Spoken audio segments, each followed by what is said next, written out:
Assalamualaikum warahmatullahi wabarakatuh.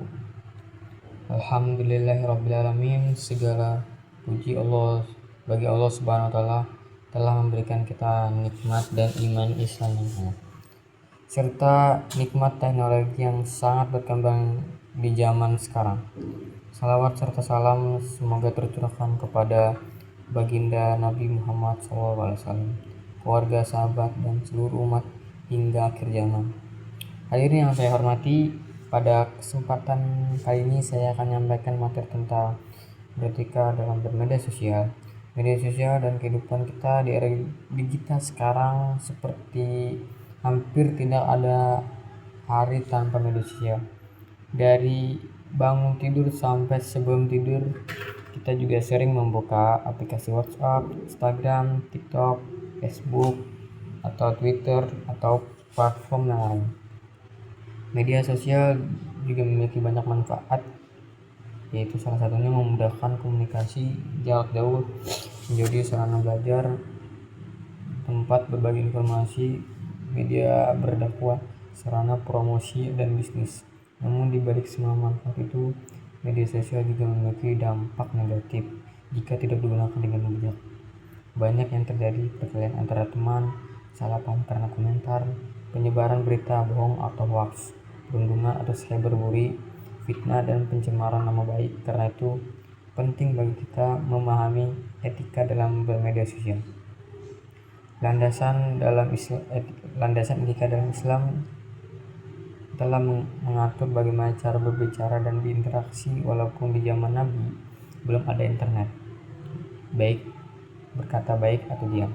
Rasulullah SAW bersabda, barang siapa yang beriman kepada Allah dan di hari akhir, maka hendaklah ia berkata baik atau diam. Hadis riwayat Bukhari dan Muslim.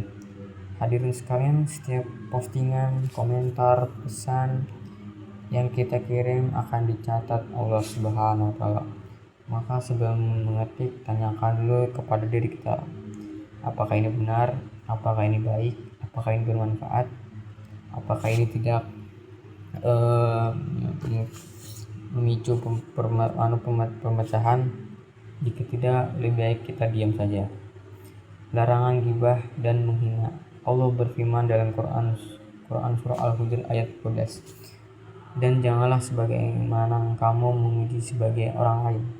Di media sosial sering kita melihat orang berbicara keburukan orang lain, menyebarkan aib atau menghina fisik seseorang.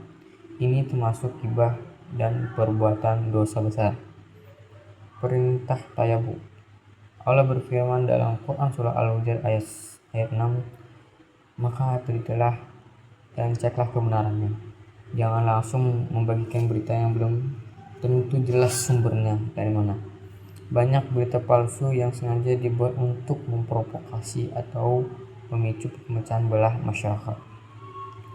Dampak buruk jika tidak beretika, kita tidak jaga etika, dampaknya sangat besar, yaitu hilangnya rasa persahabatan, rusaknya hubungan dengan keluarga, menimbulkan rasa kebencian, menjadi bahan fitnah, bahkan ada yang berurusan dengan hukum. Selain itu, secara agama, dosa dari tulisan yang bisa mengalir selama tulisan itu masih dibaca orang lain.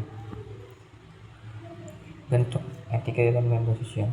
Berikut sikap yang perlu kita jaga. Gunakanlah bahasa yang sopan, dari kata-kata kasar, ejekan, atau sindiran. Jangan membalas emosi jika ada komentar negatif. Jangan langsung membalas dengan kemarahan. Tidak menjaga privasi dan aib orang lain. Tidak semua harus diumbar di media sosial. Hindari pamer berlebihan, sederhana lebih baik daripada ria atau sombong. Gunakan hal positif, sebarkan motivasi, ilmu yang bermanfaat. Ketika terhadap sesama teman banyak bertengkar, tidak hanya karena salah paham cara status yang menyinggung, komentar yang tidak sopan, padahal Islam mengajarkan bersaudara. Allah berfirman, sungguhnya orang mukmin itu bersaudara. Quran surah Al-Hujurat ayat 10. Jika terjadi masalah, sebaiknya diselesaikan secara langsung, bukan sindir-sindir, menyindir di sosial. Media sosial sebagai ladang pahala. Hadirin yang saya hormati, media sosial bukan hanya tempat hiburan, ia bisa menjadi ladang pahala yang jika digunakan untuk mengingatkan sholat, membagikan ilmu, memberikan motivasi, menyebarkan ayat dan Al-Quran, mengajak kebaikan kepada yang lain. Namun jika juga bisa dijadikan ladang dosa jika digunakan pembunuhan. Tantangan generasi muda.